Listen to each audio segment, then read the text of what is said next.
Open your eyes.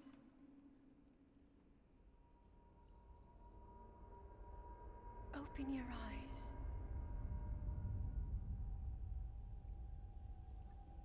Wake up, Link.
Hey everybody, Pinter right here, and welcome to The Legend of Zelda Breath of the Wild.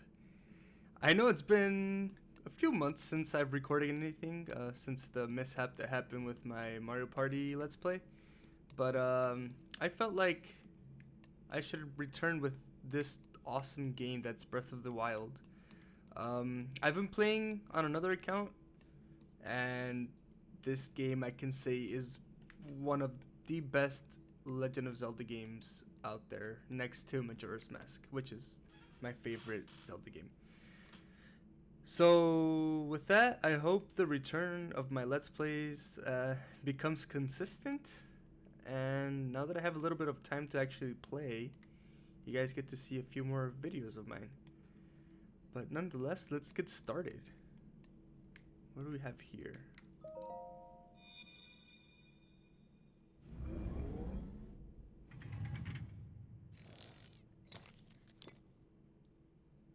That is a Sheikah slate. Take it. It will help guide you after your long slumber. Okay.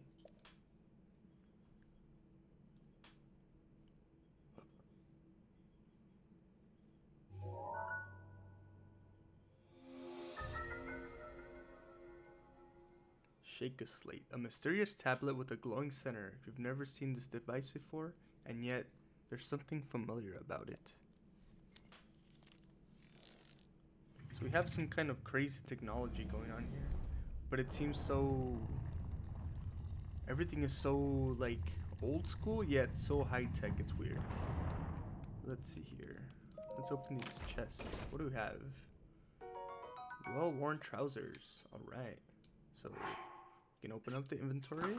So we have Link here, and it looks like we only have armor and that. Okay, what's in here? An old shirt. All right, so it says there 1. What that pretty much means is the defense that we're getting. And if anyone's wondering what this game is kinda similar to, it's very reminiscent Hold of the Sheikah slate up to the pedestal. of That will show Skyrim. you the way. Yeah, so Skyrim, this game is very similar to Skyrim as it's an open world type of game. So you guys will see as we progress through the game.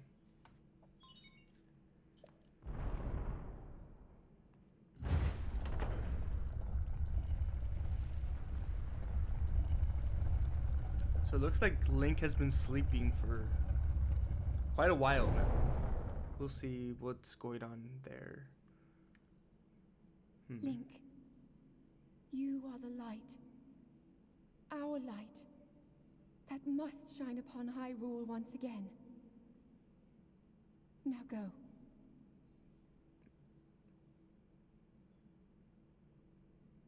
I'm just kind of wondering who that voice is. And as you can tell here, Link can actually jump now. It never in any of the Zelda games could you jump without using an item. I don't remember what game exactly it was, but there was a certain item that would let you actually jump, but now it's an actual thing. I don't know if you guys saw there too. We have a meter now. We have stamina, which I don't think has ever been used in any of the Zelda games, but it's going to be implemented here, and it actually works quite well. But all right, let's go ahead and walk outside. And as you can see, I'll stay quiet for this. Just take it in.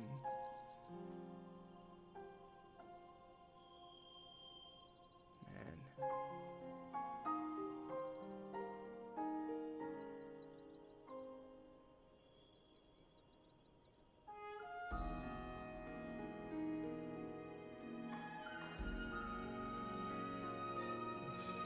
It's so gorgeous, and everything about this game, it's just amazing. And the beautiful thing about it is you see all those mountains in the background. You can actually go and scale those. You can actually go all the way to that mountain over there and go up there.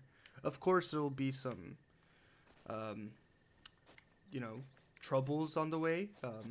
You might not go to the volcano straight away just because you'll need to get some heat resistant stuff or things like that, but you can actually go anywhere you want. Like, this game almost has no limitations whatsoever.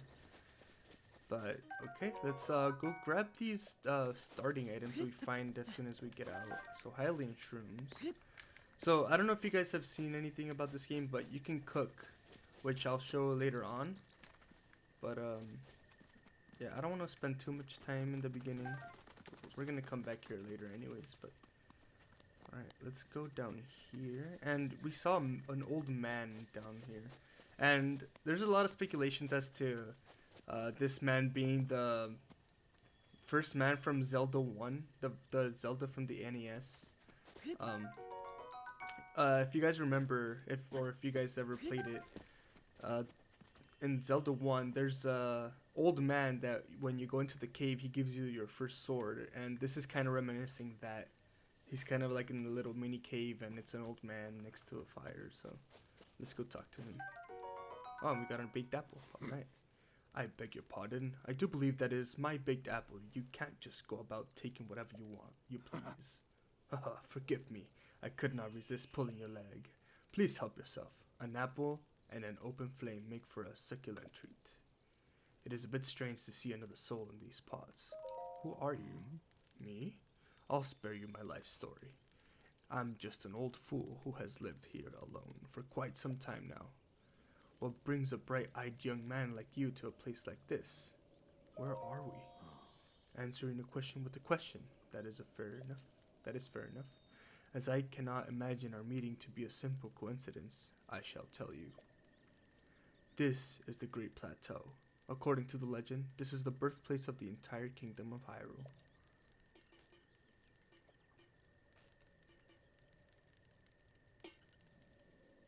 So that way.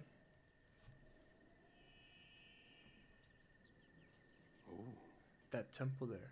Long ago, it was a site of many sacred ceremonies. Ever since the decline of the kingdom 100 years ago, it has sat abandoned in a state of decay. Yet another forgotten entity, a mere ghost of its former self. That's crazy. Let's grab this, a torch. So we can change our weapons? Well then, just help yourself to that torch there. And how, may I ask you, are you planning to use it? To set things on fire. That is rather unnerving. Please be cautious with that around any dry grass that might catch fire. You know, there are plenty of monsters in this area. That torch would make a good weapon if need be. However, do not just swing it around without purpose. You must face your opponents and lock your sights on them. So, lock on with L. Like that. So, if we press the right on the D-pad, we can switch from tree branch or torch. They're both flammable, so if we go to this fire thing, and just, you know, burn things. If we swing it, we can actually burn stuff, which is crazy. Like, I don't know. Everything about this game is just leaves me in awe. We just got an axe here, so as you can imagine, I said this game is almost has no limitations. Well, we can grab this axe and actually. Oh, sorry. and actually cut down trees. And then we can get wood. Which, I don't know. The whole thing of this game is just awesome. And I'm gonna stop praising it because it might get a little too much. But, yeah. Link. Head for the point marked on the map in your Sheikah slate. Okay. So to go to the Sheikah slate, we gotta press that button. Alright. So follow the Sheikah slate. From out of nowhere, you hear a woman's voice speak to you. She instructs you to head to the marker displayed on the Sheikah slate. The slate is both alien and somehow familiar to you. You find that you can access it by using the minus button. Okay. Let's go here and take a dive. Woo!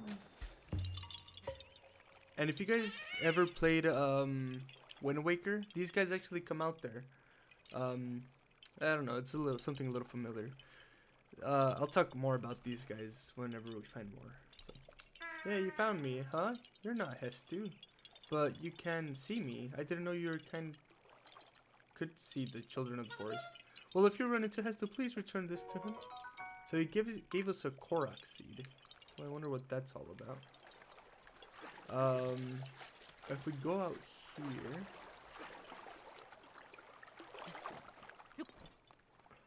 Oh, dude. So if you saw there, stamina ran out, so Link is all tired now. What's this? Rusty broadsword. So the way it was engraved on that sword, it's kind of like a memory of the Master Sword, how it was kind of like in a rock type of thing, or maybe like a callback to, or not callback, but a reference to King Arthur, maybe taking the rock out of, or the sword out of the rock. I don't know. I thought that was pretty interesting. So we're gonna go over here to the. Actually, no. It said to follow the point. I'm dumb. I don't know how to follow instructions. I'm sorry. So it asked us to go this way. Ooh, and as you can see there, there's a evil person there. I don't know if you guys can see, but on the bottom right of the screen, there's a map, and then there's like a temperature gauge, and there's also like a little, like, oscillating line, and when we walk, you can see it like move up and down, and then it goes really fast whenever I tilt the control stick all the way. That's our sound meter. So if I crouch by pressing the L control stick, like if I just press it down, it makes it so that we kind of become stealthy, and these people don't see us, the enemies, or they can't hear us, so we can like go behind them and attack them.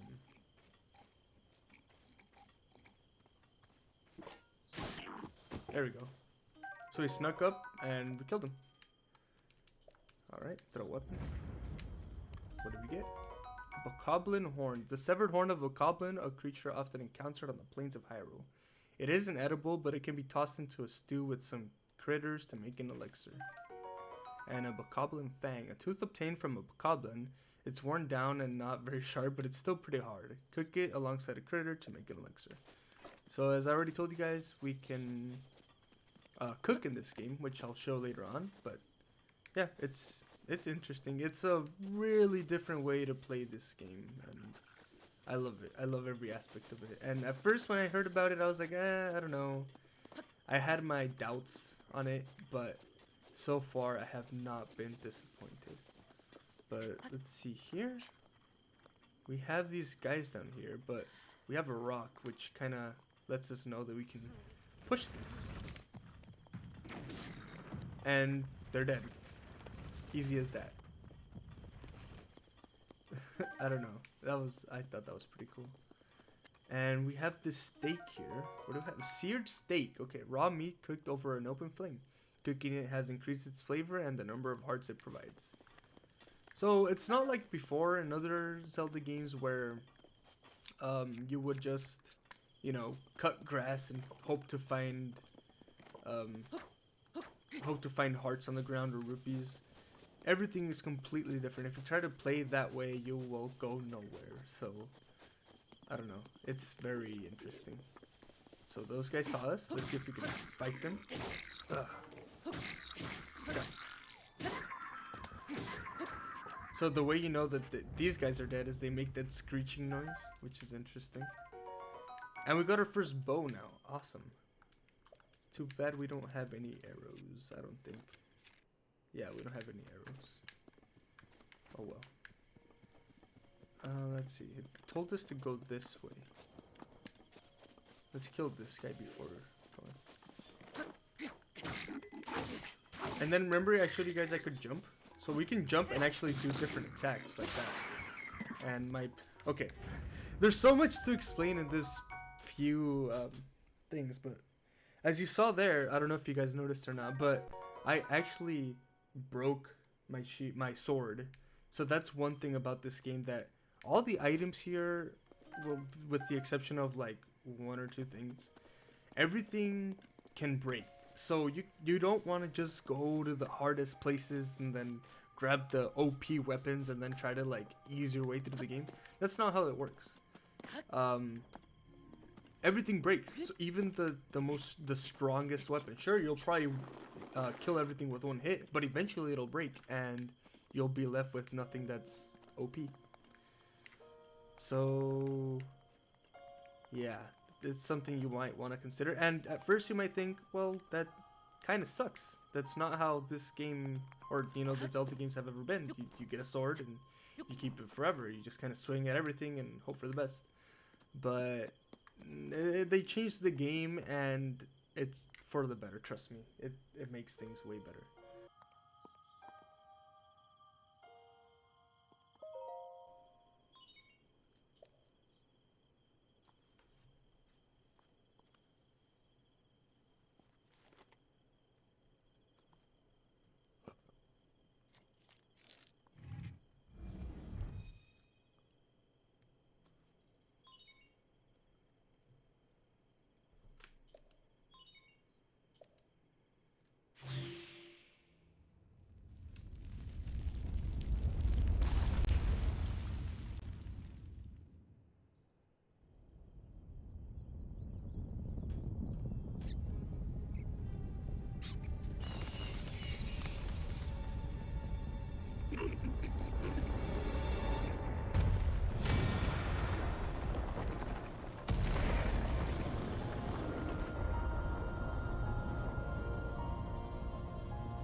Try to remember. You have been asleep for the past 100 years. The beast. When the beast regains its true power, this world will face its end.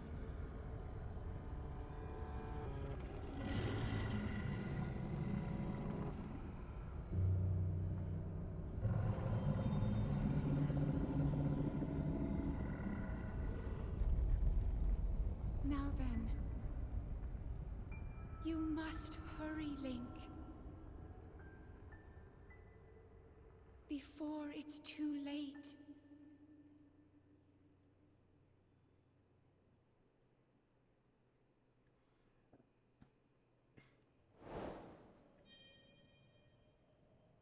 follow the Sheikah Slate complete. Alright, so as you guys can see, that was a big tower we were on.